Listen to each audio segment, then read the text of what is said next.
अस्सलाम वालेकुम दोस्तों, मैं हूँ आपकी ज़ारा और आज भी रोज की तरह मैं जा रही हूँ यूनिवर्सिटी। जी हाँ, नमल यूनिवर्सिटी। तो सबसे पहले हमने यूनिवर्सिटी के लिए तैयारी की, फिर रोज की तरह जल्दी जल्दी रेडी हुए क्योंकि लेट होना तो हमारी आदत है, मगर कोशिश पूरी होती है कि आज लेट ना हो। तैयार होने के बाद फिर हमने मेट्रो का सहारा, क्योंकि मेट्रो के सहारे के अलावा कोई और सहारा है ही नहीं। खैर, मेट्रो बस तक पहुँचने के लिए मेट्रो की सीढ़ियाँ चढ़ना तो जरूरी है। मोटापेपन का शर्त इलाज कि अब उन्हें जिम जाने की जरूरत नहीं है, सीढ़ियाँ उनके लिए काफी है। एक और बात, मैं यहाँ पे वीडियो बना रही थी कि अचानक एक बंदा आया, बोला पे कैमरा अलाउ नहीं है, लेकिन मैं भी जिद करके बनाती रही क्योंकि मैं बहुत जिद्दी हूँ। उसके बाद ली हमने मेट्रो की टिकट, क्योंकि टिकट के बगैर बस के अंदर जाने ही नहीं देते। हाय अल्लाह जी, तेरी दुनिया बड़ी जालिम है। और सब छोड़े, यहाँ देखे मेट्रो में इतना रश था जैसे कोई शादी हाल में खाना खुल गया। और एक और जुल्म देखे, हमें अंदर सीट ही नहीं दी, हम सारा रास्ता ठहर रहे और भाई का नजारा देखते रहे। और फ्रंट का व्यू इतना खूबसूरत लग रहा था जैसे हम आसमान में उड़ रहे हो। हाय, पापा की परियां तो वाकई उड़ रही हैं। और तो और फ्लाई ओवर पे ऐसे लग रहा था जैसे हम वाकई बादलों के ऊपर सफर कर रहे हो। हाय अल्लाह तेरी कुदरत, क्योंकि मुल्तान में वफादार लोग होते हैं और मेरे दोस्त को देखे ये भी बहुत वफादार है, अपना हाथ जला बैठी है। मैंने भी आप लोगों को सारे नजारे देखा है, मुल्तान बाकी बहुत खूबसूरत है। फाइनली इतना इंतजार करने के बाद हमें सीट मिल ही गई। वो कहती है ना कहावत में कि सब्र का फल मीठा होता है, हमारा भी मीठा निकल ही गया। मुझे व्लॉगिंग करते देखकर मेरे दोस्त भी मेरी नकल करने लगे, क्योंकि दोस्त हो और वो नकल ना करे ऐसा हो ही नहीं सकता। इंसान को हर मोमेंट एंजॉय करना चाहिए। वो सॉन्ग है ना, हर पल ऐसे जियो जैसे कि आखिरी हो। नमल यूनिवर्सिटी जाने को थोड़ा सा वक्त पड़ा था, तो मेरे दोस्त ने सोचा क्यों ना वीडियो बना ली जाए जैसे कि उसका हुस्न खत्म हो रहा हो। कोई नहीं, मेरे दोस्त खुद को हंसी समझते तो समझने दो, क्या फर्क पड़ता है। इसी तरह हमने मेट्रो में अपना टाइम पास किया जब तक हमारा पॉइंट आ गया। ऐसे ही हम मेट्रो से निकले, हम चलने लगे यूनी की तरफ। और सच बताऊं तो मेट्रो का सफर आसान होता है, असल इम्तिहान तो बाद में शुरू होता है। चलते चलते हम कोल्ड ड्रिंक भी पीते रहे और मस्ती भी करते रहे।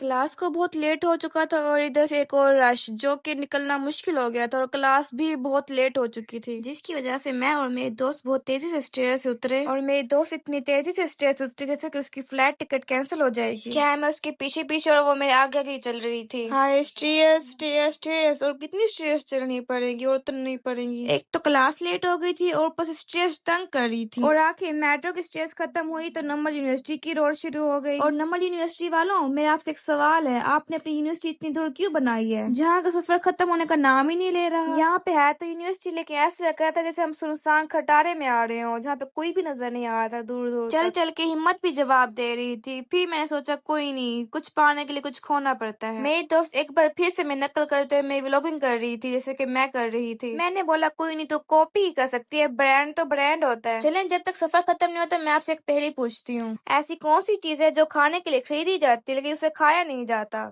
कमेंट में जरूर बताएं। और जो लोग कहते हैं ना कि हम बहुत ज़हीन है, तो काइंडली कमेंट में आके जवाब दें। बाय द वे, लगता है आज मैं कुछ ज्यादा ही बोल रही हूँ, तो कोई नहीं, मुझे ही सुन ले आज के दिन। और पता है यूनी में क्या होता है, जब हम यूनी में इंटर होते हैं बहुत से बच्चे दिखाई दे रहे होते हैं, और जब हम क्लास लेके आते हैं तब कोई एक भी बच्चा नहीं होता। आखिर क्यों, हमारे साथ ही ऐसा क्यों? हाय अल्लाह जी, एक और सीढ़ियाँ, क्या मैं जिंदगी में सीढ़ियाँ चढ़ना ही लिखी हैं? हम अपने टाइम के मुताबिक तो बहुत लेट हो गए। जब हम यूनि में पहुंचे तो पता चला कि टाइम ही चेंज है और हम बहुत जल्दी आ गए थे। उफ अल्लाह जी, तेरी एक और मेहरबानी। चलो, हमारी क्लास स्किप नहीं हुई, हमने अपनी पूरी क्लास ली क्योंकि हम इंटेलिजेंट स्टूडेंट हैं। कल मैंने छुट्टी की थी तो आज यूं नहीं आई, तो पता चला कि आज तो एक सरप्राइज है, बच्चों ने बोला। तो मैंने बोला कौन सा सरप्राइज? फिर उन्होंने बोला प्रेजेंटेशन सरप्राइज। मैंने बोला ओह नो। फिर मुझे मिनी अटैक हुआ। फिर मैंने बोला कोई नहीं, आई एम रेडी। कॉन्फिडेंस ऐसे बोल रही थी जैसे मुझे सब कुछ आता था, बट नहीं, मुझे कुछ भी नहीं आता। क्लास को थोड़ी सी देर थी तो हमने सोचा क्यों ना ग्राउंड में ही राउंड लगा लें। तो जब टाइम हुआ तो हम क्लास की तरफ वापस आ गए। क्लास में इंटर हुए तो कुछ बच्चे पहले से मौजूद थे और कुछ बाहर थे। गाइस देखे, ये है हमारी प्यारी सी क्यूट सी मिनी सी क्लास। फिर सर ने हमारी क्लास की एक लड़की को स्टैंड अप किया और बोला प्रेजेंटेशन। लड़की की प्रेजेंटेशन सुनकर मैं और मेरे दोस्त एक दूसरे को देखने लगे कि हमारा क्या होगा। प्रेजेंटेशन न देने के लिए हमने एक आइडिया बनाया जो कि हमारे लिए अच्छा साबित हुआ। फिर से सीढ़ियाँ, उफ अल्लाह, ये सीढ़ियाँ मेरी जान नहीं छोड़ेंगी। ओके, तो इसी तरह से हमारी क्लास एंड होती है, फिर हम बाहर आ जाते हैं। देखिए, जैसे कि मैंने आपको बताया था, जब हम क्लास लेके थे हमें कोई बाहर नजर ही नहीं आता, बिल्कुल वैसा ही हुआ। आप देख सकते हैं कोई एक भी बच्चा नहीं, सिर्फ हमारे क्लास के बच्चे हैं। एक और बात, हमें हमारे यूनि में एक टेंट नजर आया, समझ नहीं आ रहा इन्होंने टेंट क्यों लगाया। अगर किसी को पता है तो वो कमेंट में जरूर बताएं। ओके गाइज, अगर आपको ये मेरा व्लॉग पसंद आया तो उसे सब्सक्राइब करना मत भूलिएगा और कमेंट और शेयर भी जरूर कीजिएगा। अल्लाह हाफिज, बाय बाय।